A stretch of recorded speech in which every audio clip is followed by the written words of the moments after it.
Charles Vaughn, president and founder of 4080 Spirits Group. We are a consulting firm that helps entrepreneurs who wish to get into the craft spirit space develop brands all the way from concept through market. Having said that, I wanted to introduce myself to you as well as our company, give you a little bit of background information on me, my qualifications and such, and then state the purpose of what the channel is going to be about going forward. I've been in the liquor business for over 20 years. I am the owner of two brands. I own Listen Vodka and I also own Blue Lava Tequila. So when I approach projects as a consultant, I'm mostly doing it as a fellow brand owner, so I can empathize with the challenges and emotions and struggles, budgetary, marketing, anything basically that you're going to go through. I've been through it and I continue to go through it. So I think that empathy really kind of relates to the clients that I work with, and I enjoy that part of the show. Like I said, I've been in the business for over 20 years. I have an undergraduate degree in accounting, and I also did all my graduate studies in tax law. And that's important because a large portion of the liquor business is handling the regulatory side of things. And unfortunately, or fortunately as the case may be, you're dealing with governments, you're dealing with departments of taxation, liquor control boards, et cetera, et cetera. So I think the experience of having dealt with tax and law, the IRS, et cetera, for so many years has really given me a kind of an advantage or an edge when dealing with the various regulatory and compliance obstacles specifically related to the liquor business. Aside from that, owning two brands, I've gone through the marketing, the branding, getting distribution, working with distributors, identifying programs to create to move product, compensate people, hire staff, and basically anything you could think of that is under the umbrella of all-encompassing of developing a brand. The purpose of this channel is to give you information along the way so that they can help you educate yourself as to what you're getting ready to embark upon. It's fun at the beginning to say, oh, I want to create a vodka, or I want to create a tequila, or I want my own brand of this. And that's great. But to do things properly requires a deep understanding of all the necessary ingredients along the way. So let's start with the basics. You've decided that you want to be self-employed and embark upon a project of creating a brand. It's very important to make certain that we approach this project much like you're building a house. A home is going to have to endure weather, the elements, heat, cold, wind, rain, snow, whatever. So in order to build a structure of substance that can withstand all the potential challenges or obstacles it's going to face, it needs to have a proper foundation. For an entrepreneur, that involves creating and understanding the right type of entities that you have to choose from. So making certain that you understand the various types of entities, understanding the differences between the tax obligations and liabilities versus the legal obligations and liabilities. That's very important. We can help you with that. I also firmly believe in making certain that whenever you enter a project, you always have your eye on the future for the exit strategy, because that's going to dictate to a certain extent what type of entity you want to employ from day one. It provides you flexibility. Perhaps you want to potentially have the opportunity to bring investors in. You want to have a vehicle, an entity that is flexible enough to do that.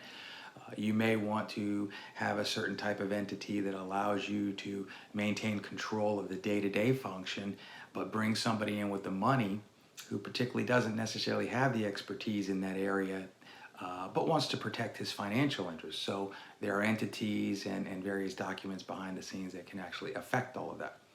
Another thing is the right type of entity for you may change or alter the course of what the subsequent steps are for getting your own licenses in the future. Typically, liquor licenses will always come back to the persons that are the shareholders or the members that are involved with the business or own it. So, but you still have to disclose those entities that are involved in the mix along the way as well. We'll certainly have other chapters dedicated to that going forward, specifically dissecting each type of entity, what the pros and cons are, the tax liabilities, the legal liabilities, and such and such. Another thing is the licensure side of things. That's a rather complex process. The licensure side of things must start with the federal side first.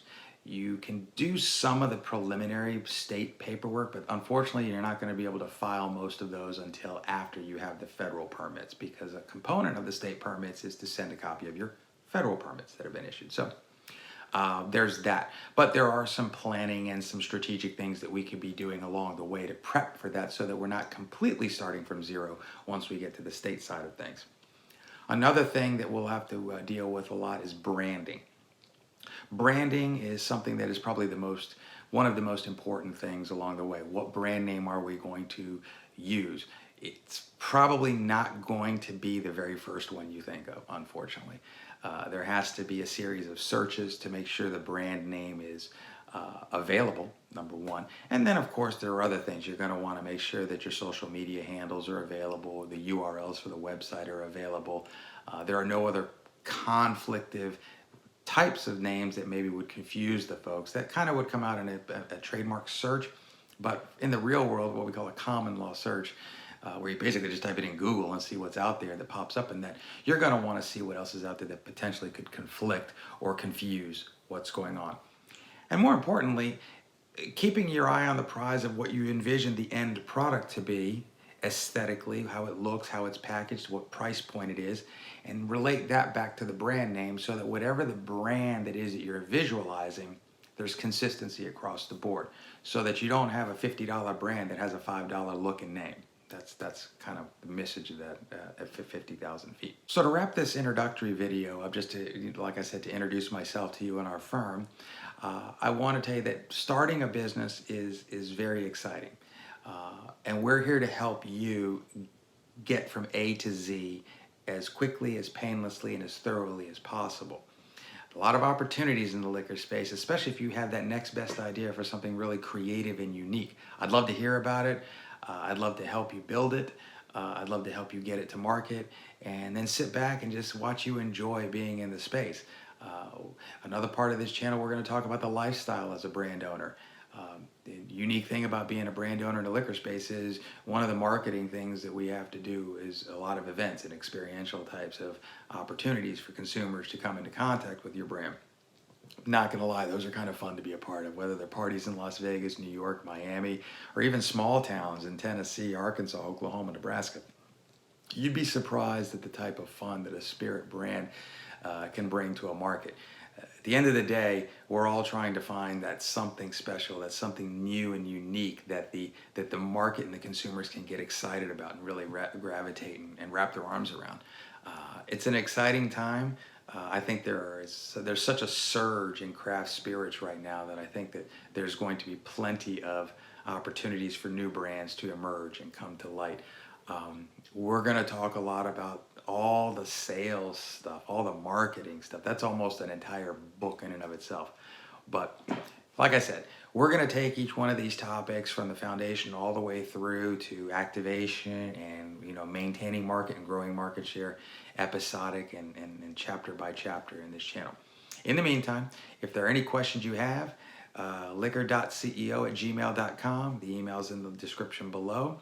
Feel free to subscribe to this channel, hit the notify button so you can make sure that you're getting all of the alerts for the chapters that we have. And again, I can't encourage you enough. This channel is going to be really about answering your questions. I'm going to start the dialogue off and the conversation off by raising topics and try to give you as much information as I can. But listen, you guys are going to have questions that are going to be unique to you. I'd love to hear them, and I will personally answer each one of them.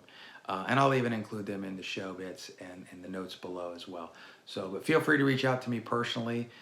I'd love to hear from you. I'd love to understand what you got going on. Visit 40-80spirits.com. A lot of information there about how to start a brand. You have the ability to submit a contact us form there to give me a little bit more information about what you have in mind that I can help you with in that regard. But other than that, bottoms up, cheers. Let's make some great products and have some fun together. And best of luck to your brand, and I look forward to hearing from each and every one of you. Thanks, and have a great day.